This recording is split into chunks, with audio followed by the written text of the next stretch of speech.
ایک بڑے سے شاپنگ سینٹر کے سامنے ایک پھٹی پرانی بوری کے اوپر وہ لیٹا تھا۔ اس کے زخموں پر مکھیاں بھن بھنا رہی تھیں اور اس کے ہاتھوں پیروں میں اتنی طاقت بھی نہ تھی کہ اپنے ہاتھوں کی جنبش سے اپنے جسم پر سے مکھیاں ہٹا سکے۔ میں اپنی بیٹی کے ساتھ اس شاپنگ سینٹر کے سامنے سے گزرتے ہوئے اس کو دیکھ کر ٹھٹک گئی۔ میرے سامنے اس وقت ایک فقیر یا مریض نہ تھا، بلکہ میرا دشمن جان تھا جس سے میں نے بے حد اور بے تحاشا محبت کی تھی۔ اسی محبت کے خاطر اپنے ماں باپ بہن بھائیوں کو ہمیشہ کے لیے چھوڑ دیا تھا۔ میں آج سے 20 سال پیچھے چلی گئی تھی، جب میں کالج میں پڑھنے والی ایک نوجوان لڑکی تھی، ہنستی مسکراتی، ہر خوبصورت چیز سے محبت کرنے والی، بے تحاشا ہنسنے اور ہنسانے والی۔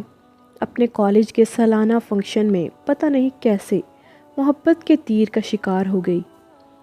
وہ میری پروفیسر کا انتہائی ہینڈسم بیٹا تھا اور ان کو لینے آیا تھا۔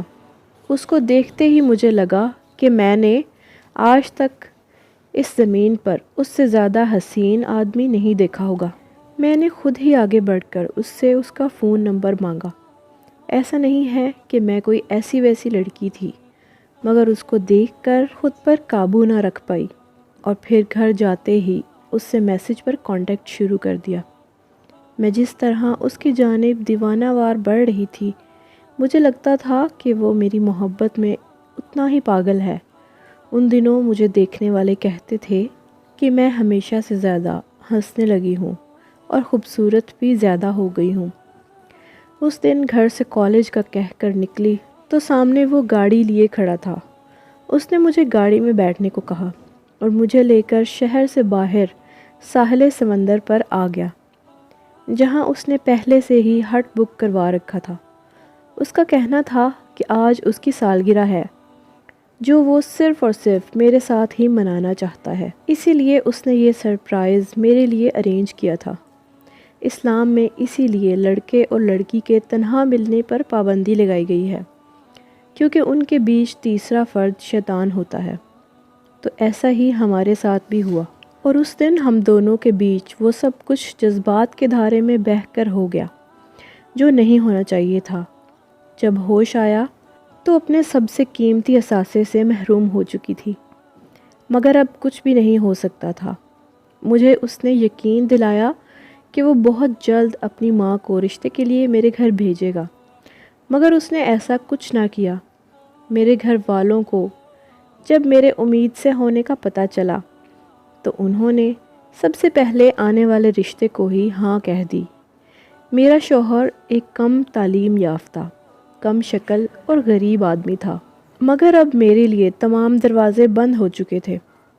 اس کے بعد میں نے ایک بیٹی کو جنم دیا اور ایسی پیچیدگی کا سامنا کرنا پڑا جس کے بعد ہمیشہ کے لیے ماں بننے کی راہ بند ہو گئی۔ اس دن جب میں اپنی بیٹی کو گود میں اٹھائے سرکاری ہسپتال سے دوا دلوا کر نکل رہی تھی تو میرے سامنے اس کی گاڑی آ کر سگنل پر رکی۔ اس کے ساتھ کوئی خوبصورت سی لڑکی بیٹھی تھی۔